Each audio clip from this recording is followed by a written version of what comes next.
শুভ দুপুর বন্ধুরা। তো কেমন আছো তোমরা সবাই? আশা করি ভালো আছো, সুস্থ আছো। আমরা ভালো আছি। তো মৌসুমী সেন লাইফ ব্লগের নতুন আরেকটি ভিডিও নিয়ে আসলাম। তো এখন বাজে দুপুর 12টা। তো আজকে 22শে জুন, শনিবার, আর আষাঢ় মাসের 7 তারিখ। তো আজকে থেকে শুরু হলো অন্বচারী। তো সকালবেলা উঠে 8টা 14তে নাকি অন্বচারী শুরু হয়েছে। তো এরপরে স্নান টান সেরে পুজো টুজো দিয়ে তারপর রান্নাবান্না সেরে সমস্ত কাজ সেরে এখন বসলাম একটু রেস্ট করার জন্য। আর এই যে কপালে দিলাম আজকে সিঁদুরের ফুটো। আর শীতিতে তো সিঁদুরই দেই, কারণ অন্বচারীতে নাকি সিঁদুরের ফুটো দিতে হয় আর টিপের ফুটো নাকি ইউজ করতে নেই। তো প্রচণ্ড গরম, আর রৌদ্র খুব সুন্দর উঠেছে। আর রৌদ্রটা উঠাতেই কিন্তু গরমটাও প্রচণ্ড দেখা যাচ্ছে। তো এখন নাকি দিনে দুবার তিনবার স্নান করা যাবে না। সকালে যে স্নান করব সেটাই নাকি। তো কী আর করবো, কিছুক্ষণ বাদে বাদে কাপড় একটা ভিজিয়ে এনে তারপর হাত গলা মুখ এসব কিছু মুছে নিচ্ছি। তো দুপুরবেলা বলতে সকালবেলা ভাত খেয়ে একটু যখন রেস্ট করছি, মানে ঘুমিয়েছিলাম গরমের কারণে, নিচে পাকাতে গড়াগড়ি খাচ্ছিলাম। তো গড়াগড়ি খেয়ে উঠে এখন উঠলাম এই যে কাপড়গুলি গুছাতে লেগে পড়লাম। তো কালকে তো রোদ উঠেছে কয়েকদিন বৃষ্টি দেওয়ার পর, তো অনেকগুলি কাপড় ধুয়েছি। তো ধোয়ার পর কিছুগুলি উঠানো হয়েছে, গুছানোও হয়েছে, আর এগুলি বাকি ছিল। তো এখন ভাবছি যে এগুলিকে গুছিয়ে জায়গা মতো রেখে দেবো আলমারিতে আর কি। তো এখন এইগুলি গুছিয়ে নিলাম। তো আর এমনিতে দেখো, ঘরে ঢুকেই যখন কিছু জামা কাপড়ের টাল দেখা যায় তো দেখতে কিন্তু বিশ্রী লাগে। আর একটা লোক এসেও বলবে যে দেখো কাপড়গুলি একদম গাঁটি বেঁধে তারপর এখানে রেখে দিল। তো আমার মানে দেখা যাচ্ছে যে নিজের চোখকেই যেমন লাগছে, যেমন কেমন জানি লাগছে। তো সেগুলি এখন আর রাখলাম না, এখন গুছিয়ে তুলে নিলাম। তো ঘুমিয়ে তো ছিলাম, তো এখন আর ঘুমাবো না। তো এখন ভাবছি যে ঘরটা একটু টুকটাক গুছিয়ে নিই, কারণ ভালো করে কমপ্লিট গুছাইতে পারলাম না আর কি। সকালে যখন ভাত খেয়ে বসেছি তখন দেখি শরীরে একটু অলসতা চলে আসছিল। তো এখন ঘরটাকে একটু পরিপূর্ণ গুছিয়ে এখন বসলাম এই যে আম দুধ খাওয়ার জন্য। তো সকালে পুজো দিয়েছিলাম আম দুধ দিয়ে, তো কিছুটা প্রসাদ বেঁচে ছিল। তো এখন আর এটাকে রাখবো না, তো সেই জন্য সেটা খেয়ে আবার লেগে পড়লাম এই যে গুছানোর জন্য। তো এখন মোটামুটি পুরোপুরি কমপ্লিট ঘরটা গুছিয়ে নিলাম। তো চলো তোমাদেরকে দেখিয়ে দিই যে ঘরটা যে গুছিয়েছি। তো দেখো একদম পুরোপুরি গুছিয়ে নিলাম। আর আমার না সবসময় এরকমটাই ভালো লাগে, মানে একদম টিপ টপ টান টান করে যে গুছিয়ে রাখা হয় সেটাই ভালো লাগে।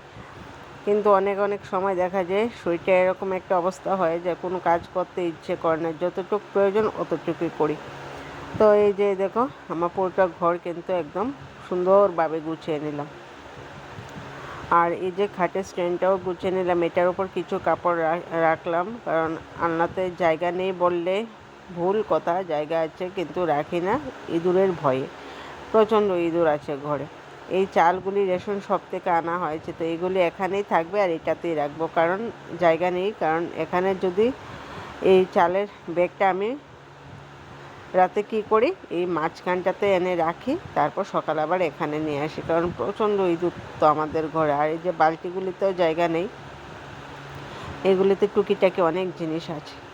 তো আবারও দেখে নাও ভালো করে ঘরটা। তো এরকমভাবে গুছানো থাকলে কিন্তু তোমার মানে যেই কেউর বড়ই হোক না কেউ ঘরে এসে দেখবে যে ঘরটা এরকমভাবে যদি গুছানো থাকে ওর মনটাও কিন্তু ফ্রেশ হয়ে যাবে। তো চলো দেখিয়ে দিই আজকে কী কী রান্না করলাম। তো অন্বচারী উপলক্ষে নাকি নিরামিষ খেতে নেই, নিরামিষ রান্না করলে সঙ্গে মাছ থাকতে হয়, মাছ শুটকি ডিম সেসব কিছু কিছু না কিছু থাকতে হয়। তো এখন এই যে মাছ রান্না করলাম, আর সঙ্গে ছিল কাঁকরোল আলু ভাজি আর ডাল। তো এখন এখানে একটু বসবো, এই যে স্ট্যান্ড পাখাটা অন করে নিলাম, কারণ উপরে পাখাটা আজকে সারাদিন অন ছিল। তো এটা একটু অফ করে তারপর কিছুক্ষণ বসেছিলাম স্ট্যান্ড ফাঁকাটা অন করে। তো এখন বিকেল তো হয়ে গেল, তো সন্ধ্যা দেওয়ার জন্য ঘরটা ঝাড়ু দিয়ে দিচ্ছি। তো ঘরটা ঝাড়ু দিয়ে এখন চলে আসলাম এই যে প্রেশার কুকারটা ধোয়ার জন্য। তো সকালে এর মধ্যে ডাল সিটি দিয়েছিলাম, তো সকালে আর ধোয়ার ইচ্ছে করছিল না, তো এটাকে ভিজিয়ে রেখে এখন ধুয়ে রোদ্রে শুকাতে দিয়ে এখন চলে আসলাম এই যে মাঠে।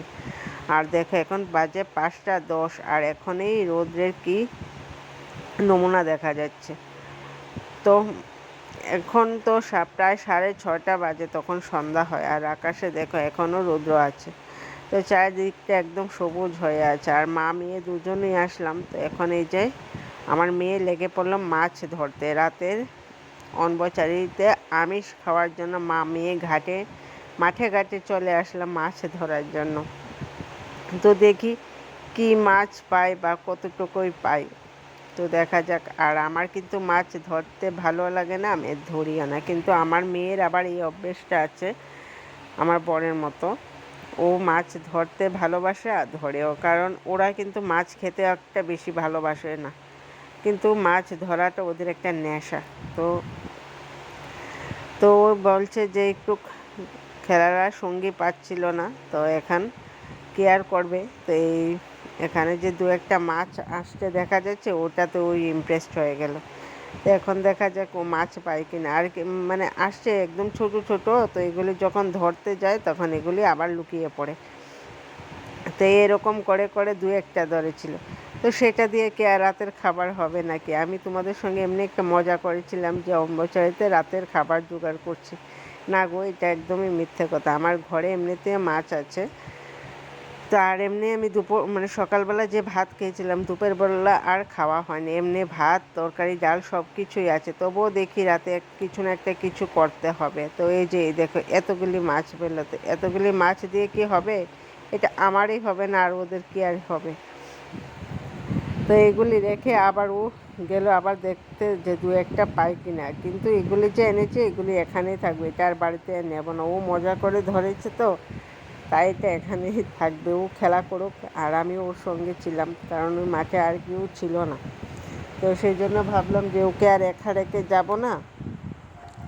তো সেখানে মানে আমিও দাঁড়িয়ে দাঁড়িয়ে ওর খেলা দেখছি আর কি। তো চলো, আজকের মতো ভিডিওটা আমি এ পর্যন্তই রাখলাম। তো ভিডিওটা কেমন লাগলো তা একটু কমেন্ট করে জানিও। আর এখন কিন্তু সন্ধ্যা হয়ে যাচ্ছে, তো এখন বাড়িও চলে যাব। তো এতটুকু মাছ ধরা হলো, তো এই মাছগুলি এখানে রেখে এখন সোজা বাড়ি চলে যাব চুপচাপ। আর যদি দেখে তাতে চলবে। তো চলো সবাই টাটা, বাই বাই।